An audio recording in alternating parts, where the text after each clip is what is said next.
नमस्कार, मैं हूं मृत्युंजय कुमार झा और आप देख रहे हैं ब्रेक्जिट पर सबसे बड़ी कवरेज जी बिजनेस पर, जहां पर तमाम बड़े एक्सपर्ट आपको बता रहे हैं कि इसके बाद अब दुनिया भर के बाजारों पर किस तरह और आगे बाजार का आउटलुक क्या होगा, इस पर सबसे बड़ा पैनल आप आज जी बिजनेस पर देख रहे हैं। जी, हम इस वक्त बात करेंगे कमोडिटी मार्केट पे, इक्विटी मार्केट पे, फॉरेक्स मार्केट पे, सभी अगर आप देखें मुद्दों पर बातचीत होगी। हमारे साथ इस वक्त संजय सिन्हा भी हैं बात करने के लिए, बाजार के वरिष्ठ विशेषज्ञ।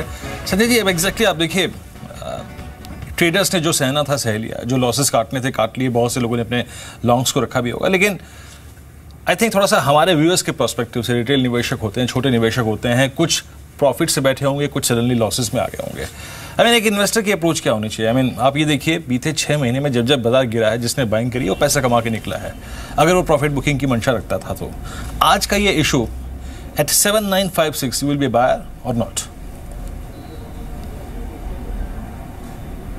सो मैं समझता हूं कि हमें रिटेल इन्वेस्टर्स के पर्सपेक्टिव से अगर देखना है तो एक ही प्रिंसिपल सबसे ज्यादा महत्वपूर्ण है, which is don't participate in panic. ये जो अवसर बाजार ने पैदा किया है, हाँ, उसमें हमें समझना चाहिए कि आज हम गिरे हैं तो उसमें पूरे ग्लोबल मार्केट्स में नीजक रिएक्शन हुआ है ब्रेक्जिट के रेफरेंडम के परिणाम के कारण। अगर आप ठंडे दिमाग से सोचिए तो ये रेफरेंडम का मतलब ये नहीं है कि कल ही ब्रिटेन यूरोपियन यूनियन से बाहर हो जाएगा। ये प्रोसेस बड़ा लंबा खिंचेगा, लेकिन ऑफ कोर्स जो फाइनेंशियल मार्केट्स पर इसका इम्पैक्ट होगा, जो मैं कह रहा था कुछ समय पहले, वो मीडियम टर्म पे होगा। 6 से 12 महीने के बीच में आपको इसके इम्पैक्ट दिखने लगेगी, आज नहीं दिखेगा। इस संदर्भ में अगर मैं देखता हूं कि इंडियन कैप जो इक्विटी मार्केट्स है वो कैसे हैं, तो इंडियन इक्विटी मार्केट्स तो आज डोमेस्टिक फैक्टर से ज्यादा प्रेरित हैं। हमारी जो कॉर्पोरेट परफॉर्मेंस की जो एक झलक हमको दिखनी शुरू हो गई Q4 ऑफ FY16, वो पॉजिटिव है। एक स्टडी जो आई थी कुछ समय पहले, जिसमें कि छोटे मझौले कंपनीज जो थे, 530 कंपनीज ऐसे थे जिन्होंने कि 39% से प्रॉफिट ग्रोथ दिखाया है Q4 में। मॉनसून की प्रोग्रेस देर से ही सही, लेकिन अब अच्छे से बढ़ रही है। और आगे अगर आप देखिए 7 पे कमीशन की जो अवार्ड होगी, उसके कारण जो डोमेस्टिक कंजम्पशन बढ़ेगा। साथ ही साथ सरकार ने 2 साल के बाद बड़े अग्रेसिव तौर पे रिफॉर्म्स को परस्यू करना शुरू किया है। तो ये सब फंडामेंटली पॉजिटिव फैक्टर्स हैं भारतीय बाजार के लिए। जो नेगेटिव फैक्टर है वो शॉर्ट टर्म है, जैसे कि अगर रुपी बहुत जोर से डिप्रिशिएट कर रहा है तो वो शॉर्ट टर्म नेगेटिव है। फॉरेन पोर्टफोलियो फ्लोज अगर नेगेटिव होते हैं वो भी शॉर्ट टर्म नेगेटिव है।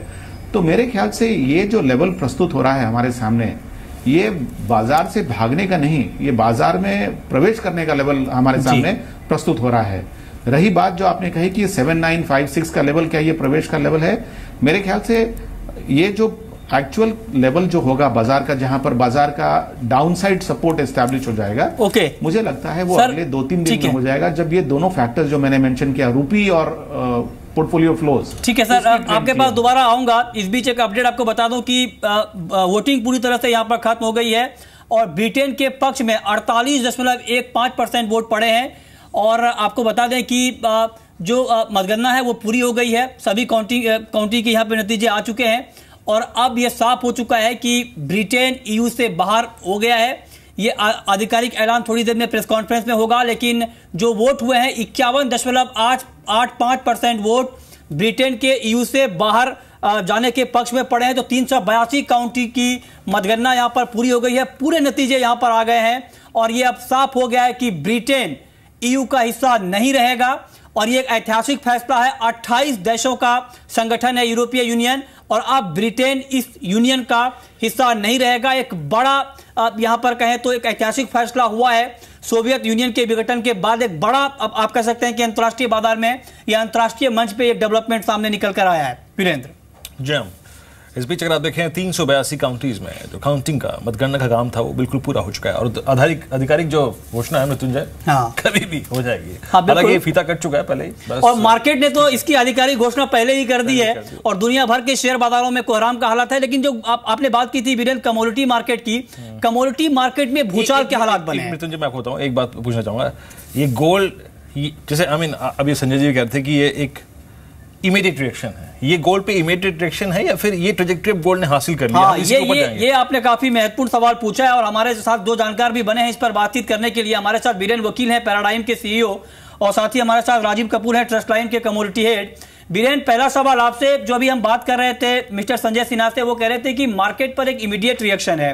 क्या गोल्ड के साथ भी ऐसा हो सकता है? क्या गोल्ड के लिए भी ऐसा माना जाए, या फिर आपको लगता है कि गोल्ड में अभी तेजी और कंटिन्यू रहेगी?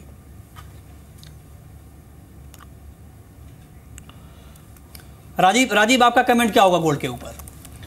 मृत्युंजय, देखिए, क्राइसिस काइंड ऑफ सिचुएशन तो इमर्ज हो रहा है और आने वाले समय में एक और हो सकता है कि कोई और देश ना यूएस से निकलने की बात करे, जैसे कि जर्मनी और France one of the strongest countries हैं ब्रिटेन के अलावा। अगर ऐसा हुआ तो रशिया की तरह ये भी यूरोपियन यूनियन टूटने के काफ़ी आसार बढ़ेंगे। तो ऐसे में गोल्ड में मुझे लगता है आगे और इन्वेस्टमेंट जाने वाली हैं, और बिकॉज सेफ हेवन कमोडिटी है और सबसे ज़्यादा इन्वेस्टमेंट गोल्ड की तरफ ही फ्ली करती हैं जब भी crisis kind of situation emerge होता है। और एक और इससे होगा कि फेड का शायद जो फैसला है हाइक को लेकर, इंटरेस्ट रेट हाइक को लेकर, वो भी शायद टल सकता है या वो थोड़ा और डिले हो सकता है, तो वो भी गोल्ड के फेवर की बात है। तो मुझे लगता है आने वाले समय में गोल्ड में रैली जो है और एक्सटेंड कर सकती है और बाजार हो सकता है $1400 जल्दी ही हमें छूता हुआ दिखे।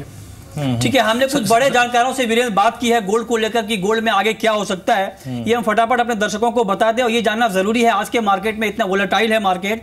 आनंद राठी कमोडिटी का मानना है कि गोल्ड में आप बाइंग में बने रह सकते हैं, आपको $1400 का इस तरह अंतर्राष्ट्रीय बाजार में गोल्ड में दिख सकता है। और साथ ही पैराडाइम का मानना है कि जो ब्रेक्जिट के नतीजे हैं वो उम्मीद के विपरीत हैं, ऐसे में भारी उतार चढ़ाव के माहौल यहां पर देखने को मिलेगा बुलियन मार्केट में।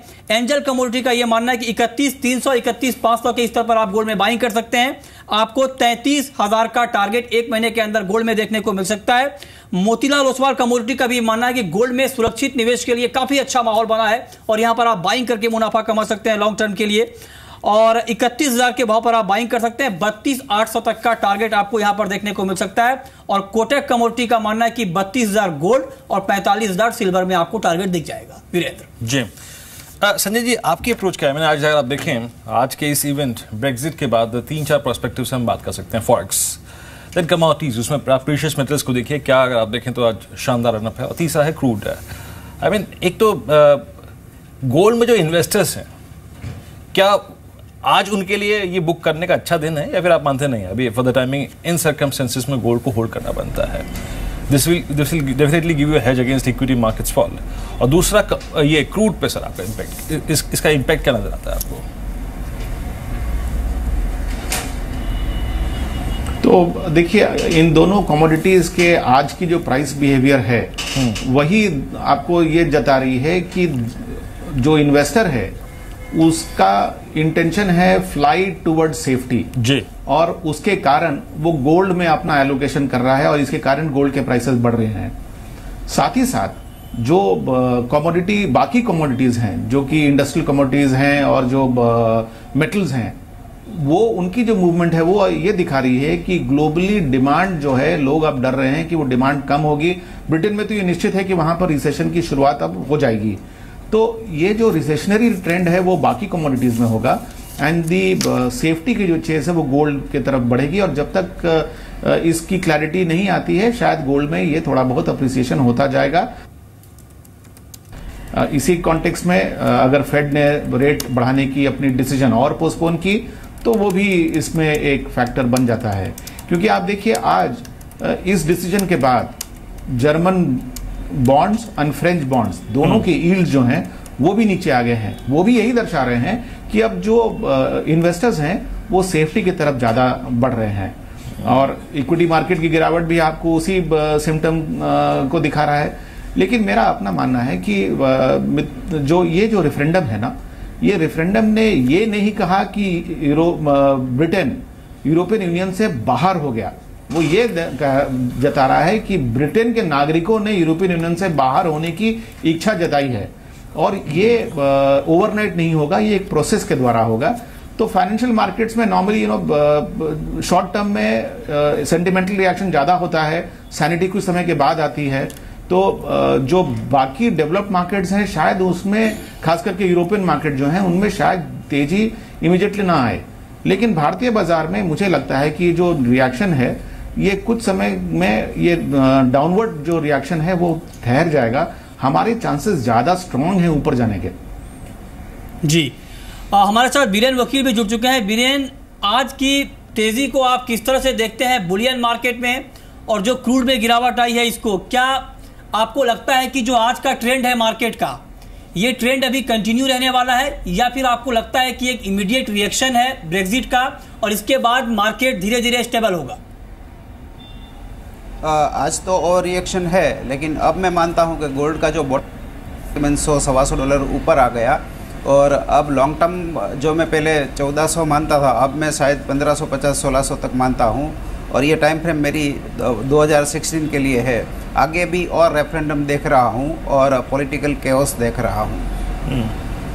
संजय जी, थोड़ा सा अगर आप हमारे कुछ व्यूअर्स को कुछ इन्वेस्टमेंट अपॉर्चुनिटीज़ जो कि शायद आई थिंक ब्रेक्जिट इशू से थोड़ा सा दूर है, अगर इस इशू को आज मैं स्क्रीन से हटा दूं, इसके सिवा आपके पास कुछ सुरक्षित विकल्प जो आज आपको प्राइस वाइज अच्छे मिल रहे हैं। बीते अगर आप 1-1.5-2 महीने में देखें, मानसून के चलते आपने एग्रोकेमिकल्स को, आपने फर्टिलाइजर्स को, आपने शुगर को काफ़ी वेटेज दी है, ऑटो इंसुलिन स्पेस को, हालांकि ऑटो इंसुलिन को एक डेफिनेटली डैमेज पहुंचेगा इसके आज की खबर से।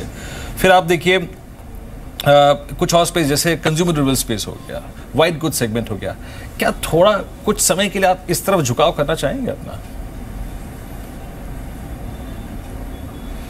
देखिए, टैक्टिकल तौर पे यानी कि अगर आप शॉर्ट टर्म पर्सपेक्टिव से इस इवेंट का फायदा उठाना चाहते हैं तो कुछ सेक्टर्स ऐसे हैं जो शायद आपको वो अवसर प्रदान कर दें।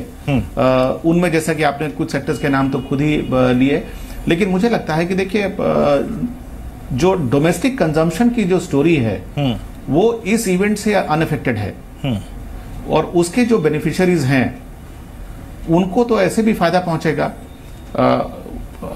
लेकिन उनके कुछ इंडिविजुअल कुछ कंपनीज हैं जिनका कि फॉरेक्स का एक्सपोजर होगा, उनको जिनकी येन के साथ ताल्लुकात हो या पाउंड के साथ ताल्लुकात हो, शायद उन पे असर पड़े।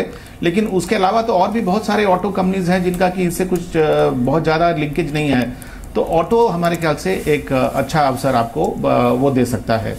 दूसरा है कि आज बाजार में गिरावट का सबसे बड़ा जो सेक्टर है वो है बैंकिंग। हमारे बैंकिंग सेक्टर का ब्रिटेन के रेफरेंडम से कोई डायरेक्ट रिश्ता नहीं है, लेकिन चूंकि ये सिक्लिकल है और चूंकि इन्होंने रैली ज्यादा किया था तो इनकी करेक्शन भी ज्यादा हुई है। जी जी जी। अगर हम संजय जी, मैं मैक्रो इकोनॉमिक ले रहे हैं तो मैं आपको थोड़ी देर रोकना चाहूंगा।